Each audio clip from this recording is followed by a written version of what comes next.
you, kasi nga last season mo na as a member of the Lady Spikers, I asked you, how do you want to be remembered by the Lasallian community? And I was a bit surprised kasi sinabi mo sa akin. You said, you wanted to be remembered as a beast on the court. At alam naman natin na during the finals and ending, yung hashtag mo, yung beast on the air. How did you come up with that? Ano yung brother ng beast on the air? Yung captain workshop namin. Kasi yung partner ko doon, parang body-body. Si Carly, yung team captain naman ng baseball now. So yun, parang kwento lang namin, nagalito ako mag-ano, ganito dapat yung gagawin ng isang atleta, ganyan. So, we came up to one phrase lang na sinakot namin dito sa bawat. Yung baseball book there, yun yung concept na nabuhat namin ng Carly. And then, syempre, different lang sa akin kasi kapag ako nag-fit mo, madami yung pwedeng mag-treat and ganyan. Pero, totoo talaga, si Carly yung nag-inspire sa akin. So, thank you, Carly. So, Abby, I'm just curious mo. On the court, sobrang lakas mo. Sobrang attitude talaga. Pero, ang wait person, sobra. Teka lang, look at you, later.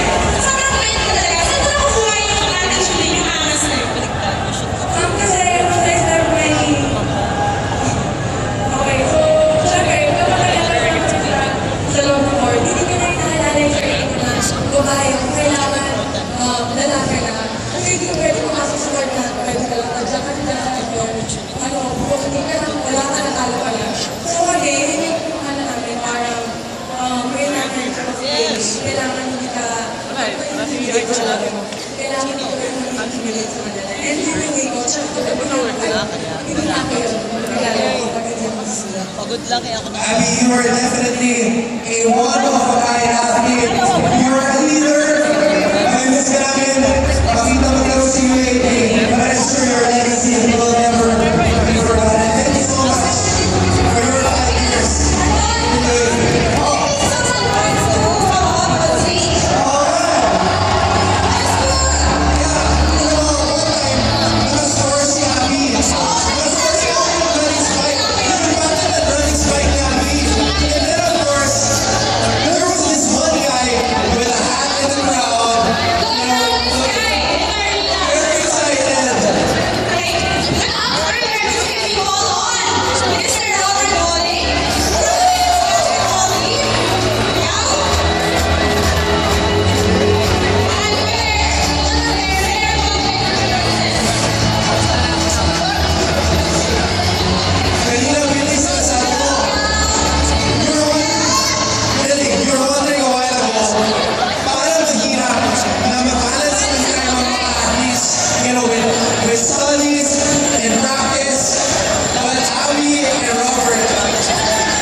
Bastos. Hindi yun ang ano.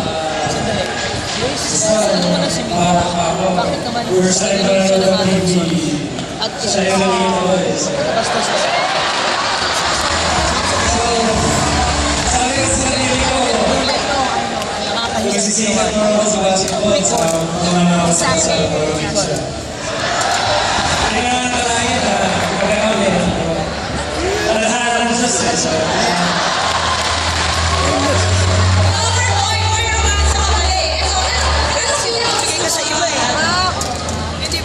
So, ang kausap mo iba.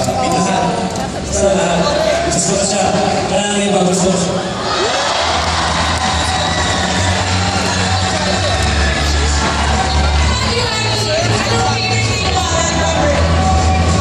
Sinabi ko natin. Tsaka she's been on natin all the time. She's been on.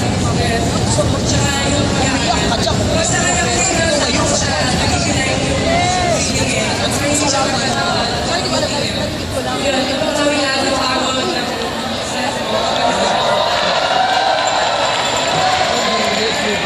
Robert